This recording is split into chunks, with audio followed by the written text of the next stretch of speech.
Well, as we are recording this, Dinosaur is officially shut down. The countdown to extinction, the clock has come down to 0, and Dinosaur is no more. If you're looking for a dinosaur park in Orlando, you might as well head over to Islands of Adventure, where they've got Velocicoaster. But for now, looking over here, Animal Kingdom is in a cocoon, as some animals, well, we call those ones insects, are in a phase where they are turning into something else. Looking at this map right now, as you can see, there is a very large green area where there used to be one of the biggest attractions at Animal Kingdom back in the day. Yes, in the days before Everest. Yes, in the days before Pandora and the Navi River journey and the Flight of Passage and all that stuff. But the days after Kilimanjaro Safari. It's also freezing cold in the, well, sorry, not freezing cold. Well, I don't know. Would the people from Orlando be willing to say that it's freezing cold there? I think they would say it's freezing cold in Orlando right now, at least conversationally. So looking at this, Animal Kingdom is a park right now that doesn't have many attractions and is included in the price of a park hopper ticket in a way that would indicate to me they're charging people as much for Magic Kingdom as they are for Animal Kingdom. So my question to the audience and to you is, Animal Kingdom worth the price of admission at this point if there's nothing to do there? MJ, Yeah, so I just wanted to remind folks that the majority of people, there's two fans. There's the original, the OGs that have fell in love with this specific park since the day that it has opened, which was, I think, 1998. It's dear to their hearts. The theming is bar none.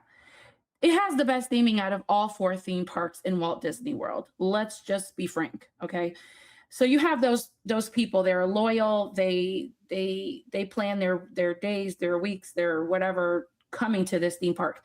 They're not going for the rides. They're going for the ambiance. They're going for, to take down their stress levels, because it is therapeutic. Walking through there makes you feel like you're somewhere else. And then you have the people that have never been there before, and they're probably just like, okay, this is what we have. We're going to deal with it. They're not dissecting it as we would. Like, oh, I'm not paying $200 to walk into a theme park that only has about 5 or 6 operating rides, maybe a few shows. But to an outsider looking in, it's quite interesting because of all the different things you can. It's visually stimulating. So I want to say it's worth paying a visit just because of those reasons. And it also has the best food on property besides the resorts. Animal Kingdom has really good cuisine, and they're known for having for that reputation.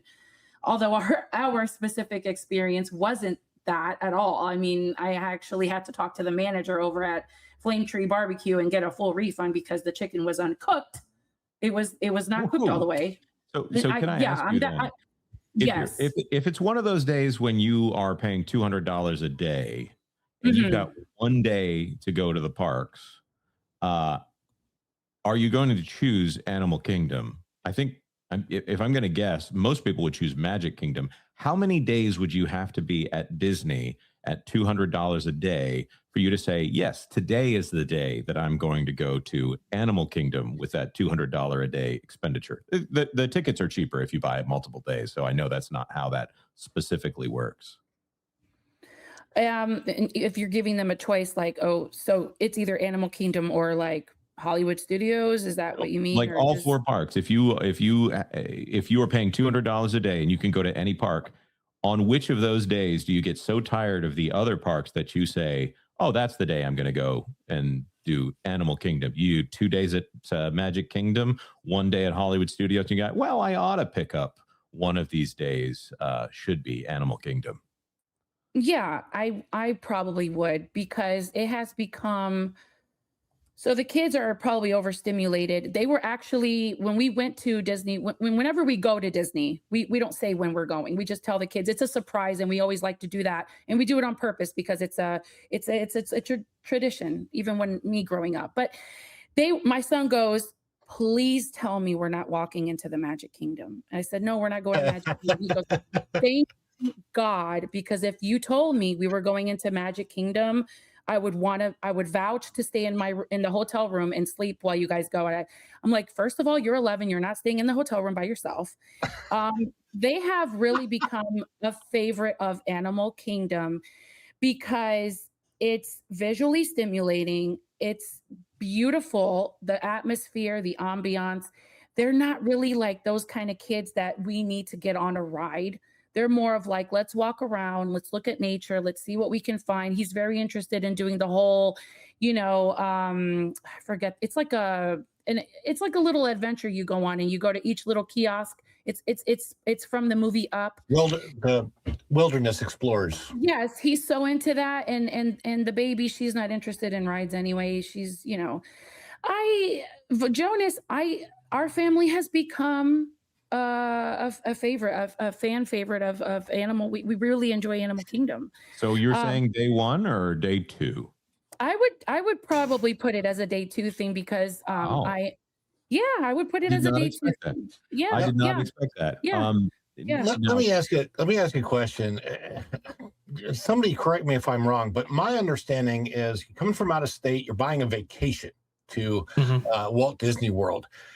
If you add the park hopper option, do you not have to add it for every single day? Like you can't add park hopper on one day, but then have regular days. Am I right about that? No, you are correct. It's a park hopper ticket, so it's throughout the length of your. It's throughout the length of your vacation. Right. So that I think is where they get, because I've always suggested that the best way to do parks is not do the park hopper option. And if you're doing it that way, then Animal Kingdom becomes a little bit less valuable because it closes so early that it's easy to do as a park hopper type of thing. So let's say you have the 5-day vacation, you did park hopper option. Well, then it's easy to do that half day at Animal Kingdom in the morning, go over to Hollywood Studios, get all the nighttime stuff in there, and the spectacular at Hollywood Studios with Fantasmic. And those two are pretty decent to pair together. They're not that far away from each other. You can easily take the bus over from one to the other, or you can take that block of 2 hours in the day where you go back to your hotel room and you rest. But when you look at the map and you see that Tropical Americas is coming, but it's not going to be there for a while, and you go, okay, well, here are the other things to do. It becomes less of a value proposition. I think this ticket, the full price right now isn't it like $169? Am I right about that? For like a non-resident. Yeah, like a regular day ticket. I think it's about $164, $174 because we're in a new year. But like, I just feel like if you are advising someone properly, because Animal Kingdom is not just about rides. There's some really good shows that are great for the entire family. The Festival of the Lion King, the Finding Nemo. I mean, those are still really good shows to go to and to spend your time as a family. And then you would want to go eat at the really cool restaurants that they have. And then you have the Disney dining plan, which now is like enticing, right? Because if you buy into it as adults, your children eat for free. Yeah. Hey, yeah, go ahead, Vash. Go ahead. Well, it's just Disney's Animal Kingdom is like kind of a tough nut to crack, right? Because it has so few attractions. It's got great atmosphere, it's got great vibes, but attractions book vacations. And when you're trying to add on Animal Kingdom, sometimes it just simply doesn't make sense because of the lack of attractions. But also, Ron brought brought up a great point here. It's the lack of hours as well. I think one of our friends, theme park wizard, is trying to go out to Walt Disney World. He's trying to get Animal Kingdom in there because it's a very unique park. It's just nothing like what we have here on the West Coast, and he's really trying to add that in. But the problem is the only time he can for this kind of short weekend stay is really at night. And guess what? Animal Kingdom's not even open. So it's like it just doesn't even fit in that kind of schedule that he has. And so for regular park guests, it doesn't really make sense to spend $175 or even higher for a ticket for a park with such limited hours. It just might not make that much sense, and that's kind of the hard sell about this park. It just not only does not have a lot to do, but for value, it's like, okay, I'm going to go over to this park that's open till 6, or I'm going to go over this park that's open till 9, 10, 11, and so forth. And that's what's really tough about that. Look, my feeling is the only park that's worth $200 is basically Disneyland. That has 60 attractions, right? So it's a little bit different story. When you look at Animal Kingdom, it's a very unique park for sure, and probably the only theme park left, really, when you look at what you think of a theme park, not just a park that you just dump everything into, right? It's a great park. It's just, without Dinoland USA now, without some of those unique attractions, it really hurts trying to incorporate that in. I think this park will remain hurt, Jonas, until some of those tropical Americas things come back online. And here's the thing. In terms of ride capacity and adding attractions, I think it's only adding really one, and that's really Encanto. Yes, adding a carousel, sure, but in terms of ride count, we're just not getting all that much from these additions and from these expansions. So there's a lot more to do still. I agree with that. That's a really good point. They're adding one C-ticket attraction with the carousel, which is good that they're adding them. They actually need more C-ticket attractions. I think in Encanto, they're intending for that to be an e-ticket. There was some discussion of whether that's going to be one of the I almost want to say flat ride. It's escaping me. What is the ride technology they use on Mystic Manor? Trackless ride vehicle? Trackless, yes. But it's looking like it's was probably going to be an Omni mover. Yeah, that's what we're actually hearing from our sources, is that it's probably going to be an Omni mover. Mm-hmm. Now, looking at this is a park that was a bit of an experiment for the company. Mm-hmm. This was something that Eisner wanted to compete with Busch Gardens, because back in the day, that was their competition. But now they're in a completely different landscape. Vash, do you have any thoughts about the history of this park versus where it is now and why they've struggled so much to keep this park in the public zeitgeist? Yeah, I mean, it kind of started out as a design conceit from Joe Rohde, where he's like, hey, look, listen, let's go ahead and do something based on the world of animals. I mean, really, they were looking at Tampa Bay Busch Gardens and some other places, right? But it's like, okay, let's go ahead and bring an experience like that to Walt Disney World and make it its own theme park. And it's not going to be a zoo, or not a zoo, as they used to say back in the day. That's quite offensive, but that's neither here nor there. This was supposed to be a very experiential park, right? Where it wasn't just a park about attractions or even shows, but it was something that you kind of explore. You have a lot of different animal enclosures that you can actually see and so forth, and that was supposed to round out your day. But again, this was post-Paris, right? And anything post-Paris, well, when it came to new parks, they were looking to build those on the cheap. And unfortunately, it just never benefited from the attraction lineup that some of these more senior parks benefited from, right? So Epcot, for example, it opens with a huge number of attractions, maybe not all of those strictly super compelling, but a huge capacity and so forth. And it was really built out, and it was added on to. Maybe some things fell off, maybe some things were added to, but for the time that it was open, they added to those. Animal Kingdom, just not that way. There's probably less attractions there than an Epic Universe when that first opened. And again, we say the same thing. It's just not enough attractions. Animal Kingdom had nothing almost. And so it's always been something where it's like, okay, we want to add to this, but the problem is you have animal enclosures all around there, right? So it's not really that straightforward to add on attractions and so forth with this park.